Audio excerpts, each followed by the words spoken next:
Resumen capítulo 65 del libro El Libertador. Cristo purifica de nuevo el templo. Al comienzo de su ministerio, Cristo había echado del templo a quienes lo contaminaban con su comercio profano. Su porte severo y divino había infundido terror en los mercaderes astutos. Al final de su misión vino de nuevo al templo y lo halló tan profanado como antes, con los gritos de animales y el ruido metálico de las monedas y el griterío de las discusiones acaloradas. Los mismos mandatarios del templo estaban comprando y vendiendo.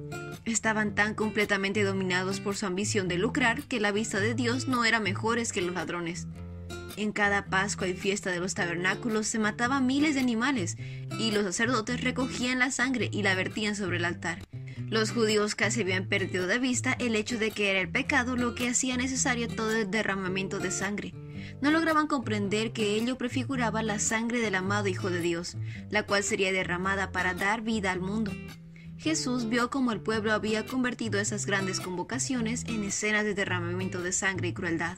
Había multiplicado los sacrificios de animales, como si Dios pudiera ser honrado por un servicio que no nacía del corazón.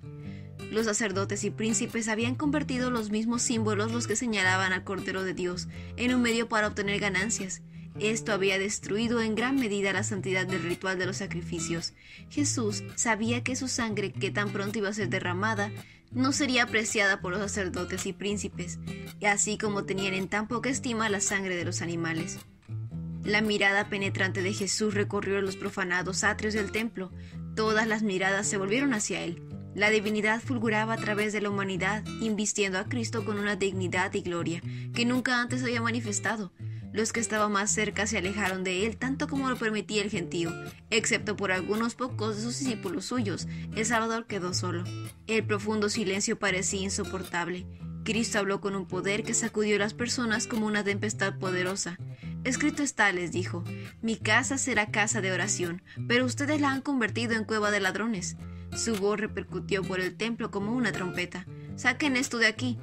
3 años antes, los príncipes del templo se habían avergonzado de haber huido ante el mandato de Jesús. Habían sentido que era imposible que se repitiera la humillante sumisión que mostraron. Sin embargo, ahora estaban más aterrados que entonces, y su prisa al obedecer el mandato fue mayor. Los sacerdotes y los comerciantes huyeron, arreando su ganado delante de ellos. Al alejarse del templo, se cruzaron con una multitud que venía con enfermos en busca del gran maestro. El informe dado por la gente que huía provocó que algunos de los que venían diesen la vuelta, pero muchos de ellos se abrieron paso entre el gentío, ansiosos por llegar a él. De nuevo se llenaron los atrios del templo de enfermos y moribundos, y una vez más Jesús los atendió. Después de un rato, los sacerdotes y príncipes se atrevieron a volver al templo. Imaginaban que Jesús habría tomado el trono de David.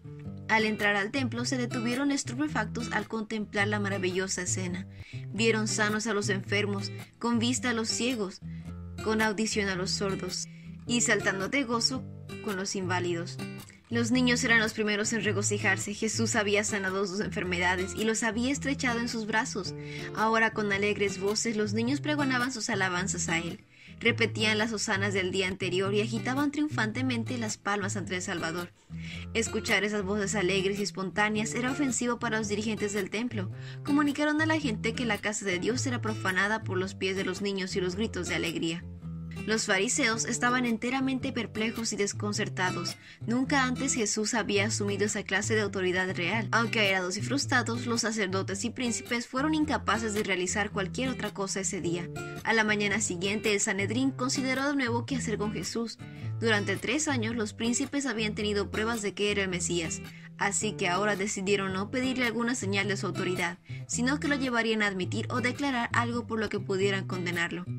En el templo lo interrogaron con las preguntas: ¿con qué autoridad haces todas estas cosas? ¿Quién te dio el derecho?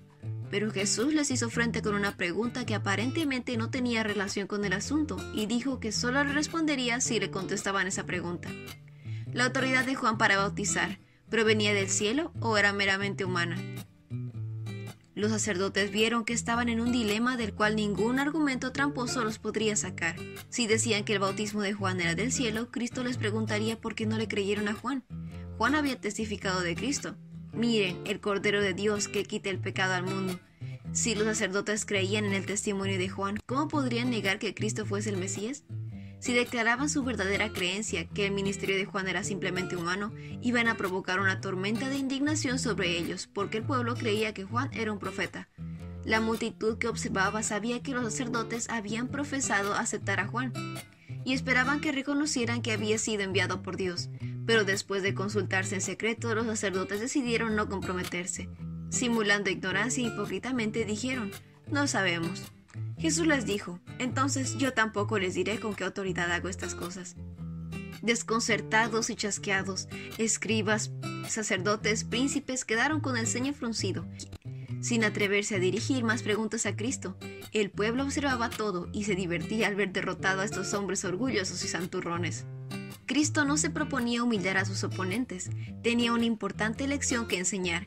Cuando sus enemigos reconocieron su ignorancia en cuanto al bautismo de Juan, le dieron a Jesús una oportunidad para hablar y presentarles su verdadera posición, y así añadió otra amonestación a las muchas que ya había hecho. Él dijo: «¿Qué piensan de lo siguiente? Un hombre con 2 hijos le dijo al mayor: «Hijo, ve a trabajar al viñedo hoy». El hijo le respondió: «No, no iré». Pero más tarde cambió de idea y fue. Entonces el padre le dijo al otro hijo: «Ve tú». Y él le dijo: «Sí, señor, iré», pero no fue. ¿Cuál de los dos obedeció al padre? Esta abrupta pregunta tomó desprevenidos a sus oyentes. Estos respondieron inmediatamente: «El primero». Mirándolos fijamente, Jesús respondió en tonos firmes y solemnes: «Les digo la verdad, los corruptos cobradores de impuestos y las prostitutas entrarán en el reino de Dios antes que ustedes. Pues Juan el Bautista vino y les mostró a ustedes la manera correcta de vivir, pero ustedes no le creyeron, mientras que los cobradores de impuestos y las prostitutas sí le creyeron. Aún viendo lo que ocurría, ustedes se negaron a creerle y arrepentirse de sus pecados». Los sacerdotes y príncipes no podían dar sino una respuesta correcta a la pregunta de Cristo, y así él recibió la respuesta en favor del primer hijo, que representaba a los cobradores de impuestos. Cuando vino Juan predicando arrepentimiento y bautismo, los cobradores de impuestos recibieron su mensaje y fueron bautizados. El segundo hijo representaba a los dirigentes de la nación judía, que no quisieron reconocer que Juan había venido de Dios. Como segundo hijo, los sacerdotes y príncipes decían que eran obedientes, pero actuaban como en desobediencia.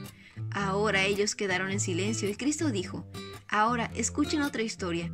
Cierto propietario una vez plantó un viñedo, lo cercó con un muro y cavó un hoyo para extraer el jugo, y construyó una torre de vigilancia. Luego les alquiló el viñedo a unos agricultores hacendados y se mudó a otro país. Llegando el tiempo de la cosecha de la uva, envió a sus siervos para recoger su parte de la cosecha. Pero los agricultores agarraron a los siervos, golpearon a uno, mataron a otro y apedrearon a un tercero. Entonces el dueño de la tierra envió a un grupo más numeroso de sirvientes para recoger lo que era suyo, pero el resultado fue el mismo. Finalmente, el dueño envió a su propio hijo porque pensó: «Sin duda respetarán a mi hijo». Sin embargo, cuando los agricultores vieron que de aquí venía el hijo, se dijeron los unos a los otros: «Aquí viene el heredero de esta propiedad. Vamos, matémoslo y nos quedaremos con la propiedad». Entonces lo agarraron, lo arrastraron fuera del viñedo y lo asesinaron. Jesús preguntó: «Cuando el dueño del viñedo regrese, ¿qué les parece que hará con esos agricultores?». Los sacerdotes y los príncipes respondieron: «A los hombres malvados les dará una muerte horrible y alquilará el viñedo a otros que le darán su porción después de la cosecha». Quienes hablaron pudieron ver que había pronunciado su propia condenación. Como los labradores debían devolver al dueño una debida porción de los frutos del viñedo, así el pueblo de Dios debería honrarlo mediante una vida correspondiente a sus sagrados privilegios. Pero así como los labradores habían matado a los siervos que el Señor les envió para buscar el fruto, así los dirigentes judíos habían dado muerte a los profetas enviados por Dios para llamarlos al arrepentimiento. Hasta aquí nadie podía cuestionar cuál era la aplicación de la parábola, y no sería menos evidente lo que seguía. En el amado hijo, enviado finalmente por el dueño de la viña a sus siervos desobedientes, a quienes ellos había tomado por la fuerza y matado, los sacerdotes y los príncipes vieron un cuadro claro de Jesús y su destino inminente. El castigo infligido a los agricultores ingratos retrataba la sentencia de los que matarían a Cristo. Mirándolos con lástima, el Salvador continuó: ¿No han leído nunca las Escrituras? La piedra que desecharon los constructores ha llegado a ser una piedra angular. Esto es obra del Señor y nos deja maravillados. Por eso les digo que el reino de Dios se les quitará a ustedes y se le entregará a un pueblo que produzca los frutos del reino. El que caiga sobre esta piedra quedará despedazado, y si ella cae sobre alguien lo hará polvo. Los oyentes reconocieron la advertencia, pero a pesar de la sentencia que había pronunciado sobre sí mismo, los sacerdotes y los príncipes estaban dispuestos a completar el cuadro diciendo: «Aquí viene el heredero de esta propiedad. Vamos, matémoslo». Querían arrastrarlo, pero tenían miedo de la multitud, porque el sentimiento popular estaba a favor de Cristo. Al citar la profecía de la piedra rechazada, Cristo se refirió a un acontecimiento verídico relacionado con la edificación del primer templo. Este tuvo una aplicación esencial en ocasión de la primera venida de Cristo, pero también tiene una lección para nosotros. Cuando se construyó el templo de Salomón, las inmensas piedras fueron preparadas por completo en la cantera. Luego de llevarlas al lugar de edificación, lo único que tenían que hacer los obreros era colocarlas en su lugar.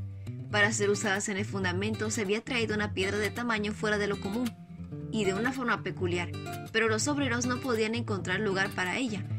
Era una molestia para ellos mientras yacía abandonada en el camino. Mucho tiempo fue rechazada, pero cuando los edificadores llegaron al fundamento de la esquina, buscaron por un largo tiempo una piedra de suficiente tamaño y fortaleza y de la forma apropiada que pudiera soportar el gran peso que apoyaría sobre ella. Si hubiesen escogido mal, hubieran estado en peligro de todo el edificio. Probaron con bastantes piedras, pero habían quedado desmenuzadas. Pero al fin, alguien llamó la atención hacia la piedra que tanto tiempo fue rechazada. Había quedado expuesta al sol y a la tormenta sin revelar la más leve rajadura. Había pasado por todas las pruebas, menos una, la prueba de la gran presión. Así que se hizo la prueba, la piedra soportó y fue aceptada. Cuando fue llevada a la posición asignada, descubrieron que estaba perfectamente en el lugar. Esta piedra era un símbolo de Cristo. La piedra principal del ángulo del templo de Salomón era un símbolo de las aflicciones y pruebas que Cristo habría de soportar. Cristo es el cimiento firme y a la vez una piedra que hace tropezar a muchos. Tropiezan porque no obedecen la palabra de Dios. El pueblo que rechazó a Cristo iba a ver pronto su ciudad y su nación destruidas y su gloria disipada como el polvo delante del viento. ¿Y qué fue lo que destruyó a los judíos en ese tiempo? Fue la roca que habría construido su seguridad si hubiesen edificado sobre ella. Fue la bondad de Dios desperdiciada, la misericordia desdeñada. El pueblo se opuso resueltamente a Dios, y todo lo que hubiera sido su salvación se tornó en su destrucción. La crucifixión de Cristo por parte de los judíos implicó la destrucción de Jerusalén. La sangre vertida en el Calvario fue el peso que los hundió en la ruina. Y ese fue el resumen del capítulo 65 del libro Libertador. No olvides compartir este video con tus compañeros de clase o con otras personas que tú creas que puedan necesitar este resumen. Nos vemos la próxima.